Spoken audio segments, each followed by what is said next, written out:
سید Maududi foundation برطانیہ کے زیر اہتمام عظیم مذہبی شخصیت و مصنف تفہیم القرآن سید ابوالعالی مودودی کی مذہبی، علمی، ادبی، سماجی، سیاسی، تحریکی و انقلابی خدمات پر زبردست خراج عقیدت پیش کرنے کے لیے ایک یادگار سالانہ تقریب اسپارک بک اسلامک سینٹر برمنگھم میں انعقاد پذیر ہوئی، جس کی میزبانی کے فرائض صدر تحریک کشمیر یورپ محمد غالب نے سر انجام دیے۔ اس موقع پر مرکزی نائب امیر جماعت اسلامی پاکستان ڈاکٹر فرید پراچا نے ویڈیو لنک کے ذریعے سے خطاب کرتے ہوئے مولانا مودودی کی زندگی اور تعلیمات کے مختلف پہلوؤں پر جامع اور مفصل گفتگو کی۔ آج یہاں اسپارک بک اسلامک سینٹر میں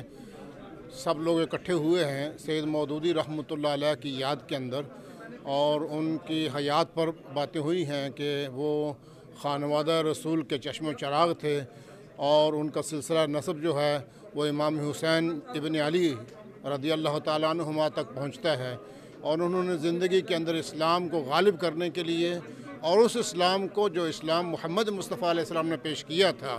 جس اسلام پر تمام مسلمانوں کا اتفاق ہے، جو توڑنے والا نہیں ہے، جوڑنے والا ہے، امت بنانے والا ہے، اس کی بات کی، اس کو غالب کرنے کی انہوں نے جو دعوت دی اپنی پوری زندگی کے اندر، اس کو تازہ کرنے کے لیے آج یہ پروگرام ہوا ہے کہ اپنے گھروں کے اندر اسلام کو نافذ کریں، اپنی زندگیوں کے اندر اسلام کو نافذ کریں،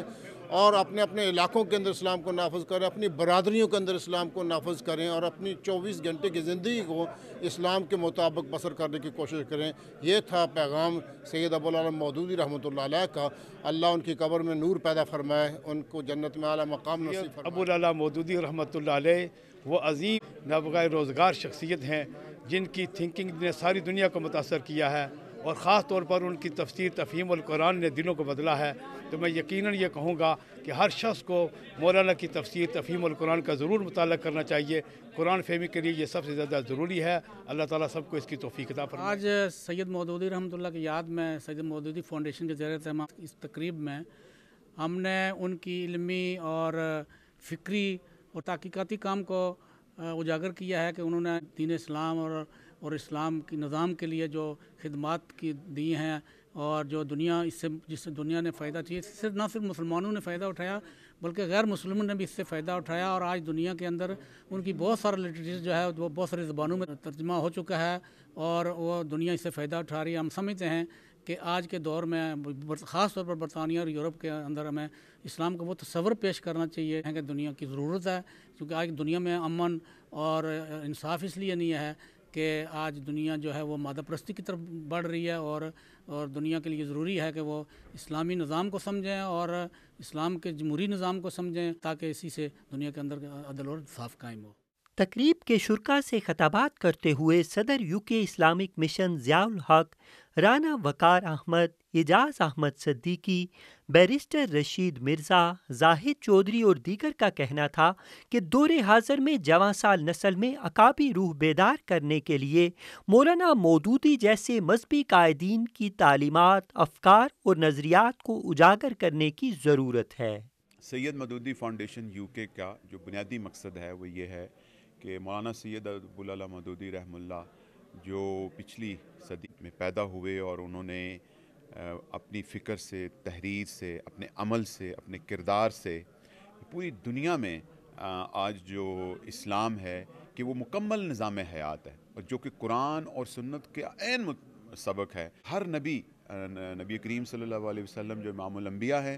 وہ بھی اسی کام کے لیے دنیا میں بھیجے گئے، اور جناب آدم علیہ السلام سے لے کر جناب رسول اللہ صلی اللہ علیہ وسلم تک ہر نبی اسی کام کے لیے آیا کہ هو الذی ارسل رسولہ بالہدی والدین الحق لیظہرہ علی الدین کلہ ولو کرہ المشرکون۔ یہ سورہ جو ہے یہ 3 دفعہ اللہ تعالیٰ نے قرآن میں آیت فرمائی ہے، اور سید ابوالعالی مودودی نے اسی کو اپنا رہب و رہنما بنایا، قرآن کو، اور ہادی و رہنما بنایا اپنے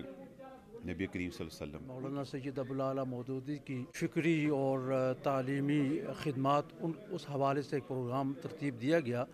اور اس پروگرام میں مولانا مودودی نے جو فکر اور سوچ پیدا کی، اور جس انداز سے پوری دنیا کے مسلمانوں کو اپنی سوچ اور فکر سے متاثر کیا، اس پروگرام اور اس فکر کو لوگوں کے سامنے پیش کیا گیا،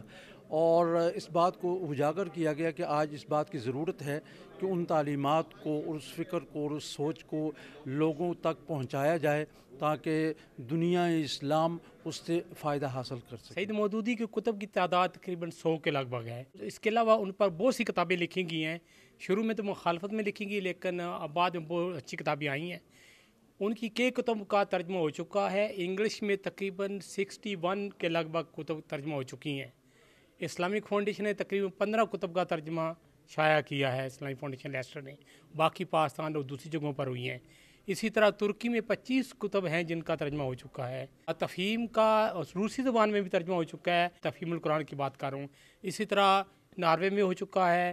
اور انڈیا کی مختلف زبانوں میں ترجمہ ہو چکا ہے اس کا بھی۔ اس کے علاوہ ان کی ساری کتب کا تقریباً اکثر کتب کا ترجمہ ہوا ہے، لیکن بہت سی چند کتب ایسی ہیں جن کا ترجمہ نہیں کیا گیا، جیسے دکن کی سیاسی تاریخ یا اس طرح کی چیزیں جس کی ضرورت نہیں ہے، لیکن جاپانی زبان میں ہوئے ہیں ترجمے، پھر سوالی زبان میں ہوئے ہیں، پھر یورپی زبانوں میں دین یا خطبات کا ترجمہ تقریباً ہر یورپی زبان میں ہو چکا ہے۔ اس طرح اسلام دین حق کا بھی ترجمہ ہو چکا ہے اور بھی کوئی کتب کے ترجمے ہو چکے ہیں۔ ان کا مزید کہنا تھا کہ مولانا مودودی تا دم مرگ طاغوتی اور صہیونی طاقتوں کے خلاف صف آرا رہے، کشمیر اور فلسطین کی آزادی کے لیے شعور و بیداری اجاگر کی اور اپنی زندگی اسلامی نظام کے قیام کے لیے وقف کر دی۔ آج ان کے فلسفہ اور فکر کو اختیار کرتے ہوئے حق کا راستہ پہچانا جا سکتا ہے۔ SM Irfan Tahir, world news, Birmingham.